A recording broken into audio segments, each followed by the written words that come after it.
അല്ല, ഓപ്പറേഷൻ ഇല്ല എന്ന് പറഞ്ഞപ്പോൾ തന്നെ അവർക്ക് ഭയങ്കര സന്തോഷമായില്ല. കളി കത്രികയുടെ പേടിയുള്ളതുകൊണ്ട്. അല്ല, നിങ്ങളെ ഈ കൈരളിക്കാരുടെ പ്രത്യേക അഡ്വൈസ് വേണ്ട, എങ്ങനെയാണ് സമരം നടത്തേണ്ടതെന്ന്. കരിങ്കൊടി പ്രകടനം എങ്ങനെ നടത്തണമെന്ന് പിള്ളേർക്കറിയാം, അവർ നടത്തും. അല്ല, നിങ്ങളുടെ അഡ്വൈസ് വേണ്ടെന്നേ. നിങ്ങൾ കൈരളിക്കാരുടെ നിർദ്ദേശം വേണ്ട. ഉമ്മൻചാണ്ടിയുടെ നേർക്ക് കല്ലെറിഞ്ഞതാ മുഖ്യമന്ത്രിയായിരിക്കുമ്പോൾ, അദ്ദേഹത്തിൻ്റെ തല പൊട്ടിയതാ. നിങ്ങൾ CPM-കാർ പഠിപ്പിക്കണം ഞങ്ങളെ എങ്ങനെയാണ് സമരം ചെയ്യേണ്ടതെന്ന് ആണോ? മന്ത്രിമാരുടെ മുന്നിലേക്ക്, കാറിൻ്റെ മുമ്പിലേക്ക് ചാടി വീണത് ആരാ? കാറിൻ്റെ മുന്നിലേക്ക് ചാടി വീണ് കരിങ്കൊടി പ്രകടനം നടത്തിയത് P. രാജീവിൻ്റെ ഒരു പഴയ പടം ഉണ്ട്, ഞാൻ കാണിച്ചതരട്ടെ. P. രാജീവിൻ്റെ പഴയ പടം ഉണ്ട്, ഞാൻ കാണിച്ചുതരാം.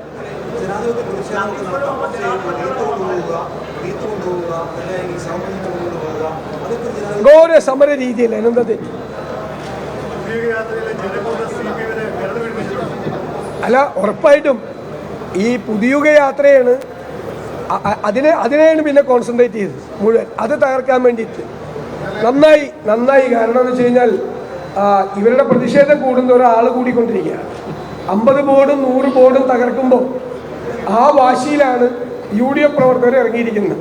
ഞാൻ ഇതെല്ലാം തകർത്ത് UDF പ്രവർത്തകരുടെ വാശി കൂട്ടി തന്നതിന് ഞാൻ പ്രത്യേകം നന്ദി പറയാം.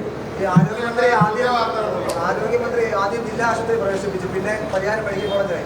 കൂടുതൽ ചികിത്സയ്ക്ക് തിരുവനന്തപുരത്തേക്ക് കൊണ്ടുപോയെന്നാണ് മന്ത്രിക്ക് നാട്ടിൽ ചികിത്സ കിട്ടുന്നില്ല. അല്ല, ഓപ്പറേഷൻ ഇല്ല എന്ന് പറഞ്ഞപ്പോൾ തന്നെ അവർക്ക് ഭയങ്കര സന്തോഷമായില്ല. കളി കത്രികയുടെ പേടിയുള്ളതുകൊണ്ട്.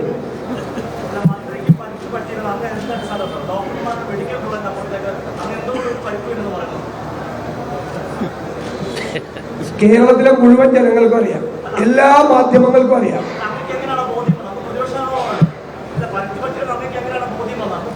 ഒന്ന് തെളിയിക്ക്. മെഡിക്കൽ ബുള്ളറ്റിന് പരിക്ക് പറ്റിയെന്ന് എവിടെ മെഡിക്കൽ ബുള്ളറ്റിനുള്ള വായിച്ച് കേൾപ്പിച്ച് വെറുതെ അബദ്ധം പറയല്ലേ. കൈരളിയാണെന്ന് വിചാരിച്ചിട്ട് അബദ്ധം പറയല്ലേ. മീറ്റിങ്ങിൽ വന്നിട്ട് ഈ പത്രസമ്മേളനത്തിന് വന്നിട്ട് അബദ്ധം പറയല്ലേ. മെഡിക്കൽ ബുള്ളറ്റിന് എവിടെയാണ് അവർക്ക് പരിക്ക് പറ്റിയെന്നുള്ളത്, അല്ല ഈ ആക്രമണത്തിൽ പരിക്ക് പറ്റിയെന്നുള്ളത് മെഡിക്കൽ ബുള്ളറ്റിൻ്റെ.